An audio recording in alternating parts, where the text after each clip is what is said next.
हम समय यात्रा के विषय में जब सोचते हैं तो हमें केवल यह एक काल्पनिक विषय ही दिखाई पड़ता है, क्योंकि समय यात्रा की संभावना तो है, लेकिन कैसे, यह एक रहस्य बना हुआ है। हमारे विश्व के वैज्ञानिक आज भी इसे सुलझाने में लगे हैं, लेकिन इसे कर पाना आज भी संभव नहीं। फिर भी इस जीवन काल में घट रही घटनाओं को देखकर ये लगता है कि कैसे ये लोग समय यात्रा की पुष्टि करते हैं।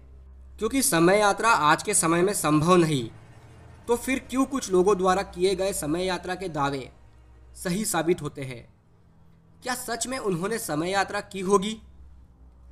लेकिन इनके द्वारा बताए सबूत हमें यह सोचने पर मजबूर कर देते हैं कि समय यात्रा आज के समय में संभव है, लेकिन कैसे? यह एक रहस्यात्मक विषय है।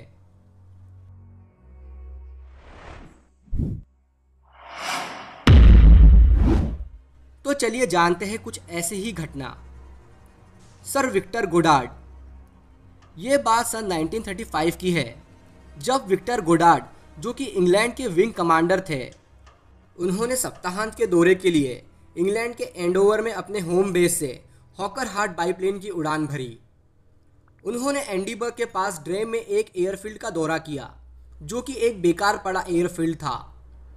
वह एक खेत था और अब वह एक हवाई क्षेत्र के रूप में पूरी तरह से बेकार था। जब विक्टर गोडार्ड ने उड़ान की शुरुआत की तब हल्के बादल छाए थे, लेकिन जब उन्होंने उड़ान शुरू की तब कम बादल और भारी वर्षा के साथ तेज हवाएं चलने लगी।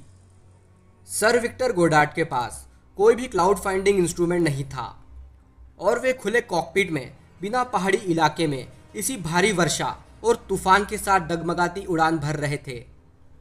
उनके शरीर पर बारिश की मार तेजी से पड़ रही थी और तेज बारिश के कारण उन्हें साफ दिखाई नहीं दे रहा था। फिर उन्होंने सोचा कि अगर प्लेन को वर्षा भरे बादल के ऊपर ले जाया जाए तो फिर इस प्लेन को आगे किसी एयरफील्ड में आराम से लैंड करवा देंगे।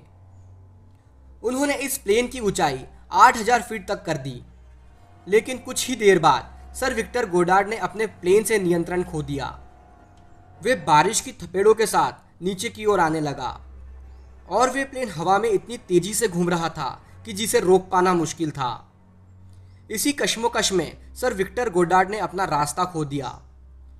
अब वह प्लेन 150 मील प्रति घंटे की रफ्तार से उड़ रहा था और देखते ही देखते वह बारिश जल प्रलय बन गई। आकाश और भी गहरा हो गया और विक्टर गोडार्ड का विमान अशांत मौसम में पूरी तरह से डगमगा गया। लेकिन कुछ समय बाद अचानक आसमान साफ हो गया और धूप निकलने लगी। यह देख विक्टर गोडार्ड हैरान हो गए, और इतना ही नहीं, वह जो खेत में बेकार पड़ा हवाई क्षेत्र था वह अब नया दिखने लगा।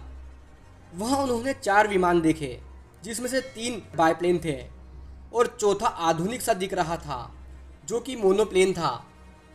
यह देख विक्टर गोडार्ड हैरान हो गए, क्योंकि सन 1935 में यह प्लेन होना असंभव था। सन 1935 में प्लेन्स के कलर सिल्वर होते थे और उन्होंने चारों हवाई जहाज चमकीले पीले रंग के देखे। वे ये सब देख हैरान थे। फिर उनकी नज़र जब वहाँ कार्य कर रहे मैकेनिक्स पर पड़ी तो उन्होंने नीले रंग के कपड़े पहने थे, जबकि 1935 में मैकेनिक्स का पहनावा भूरे रंग का था। यह देख वह सहम चुके थे। उनके मन में कई सवाल खड़े हुए। जब वे एयरफील्ड के कुछ फीट ऊपर थे, उन्होंने यह देख फिर उड़ान भरी। उन्हें उड़ान भरने में कुछ पल लगा, लेकिन न जाने कैसे वह कार्य कर रहे मैकेनिक्स या अन्य किसी की नज़र सर विक्टर गोडार्ड पर नहीं पड़ी। फिर जैसे ही वे वहाँ से भागे, फिर से उन्हें तूफान ने घेर लिया। एक समय के लिए उन्हें अपने प्लेन की ऊंचाई 20,000 फीट तक कर ली। फिर जैसे तैसे तूफान को मात देते हुए वे सफलतापूर्वक जमीन पर उतरे, तो उनकी खुशी का कोई ठिकाना नहीं रहा। जब उन्होंने ये घटना अपने साथी अधिकारियों को बताई तो उनके साथियों ने उन्हें ऐसा समझा कि वे नशे में हैं या वे पागल हो गए हैं।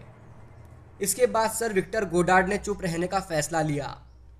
सन 1939 में सर विक्टर गोडार्ड ने यह देखा कि प्लेन्स को पीले रंग से रंगना शुरू कर दिया और विमान मैकेनिक्स के कपड़े नीले रंग के हो गए और RAF ने एक नया विमान मोनोप्लेन पेश किया, जैसे ठीक उन्होंने समय यात्रा के दौरान देखा। फिर उन्होंने यह देखा जो एयरफील्ड बेकार पड़ी थी उसे भी ठीक कर लिया गया।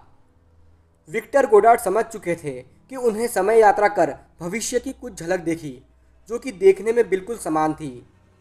सर विक्टर गोडार्ड की बातों का यकीन तब हुआ जब उनकी लिखी किताब फ्लाइट टुवर्ड्स रियलिटी पर लोगों की नज़र गई, क्योंकि उनके द्वारा बताया बदलाव वैसा ही था जैसा उन्होंने अपनी किताब में लिखा। फिर लोगों ने उनकी इस बात पर यकीन कर कहा, सर विक्टर गोडार्ड ने भविष्य की झलक जरूर देखी होगी, क्योंकि कोई कैसे आने वाले भविष्य में क्या घटने वाला है, इसे कैसे कोई एकदम सटीकता से लिख सकता है।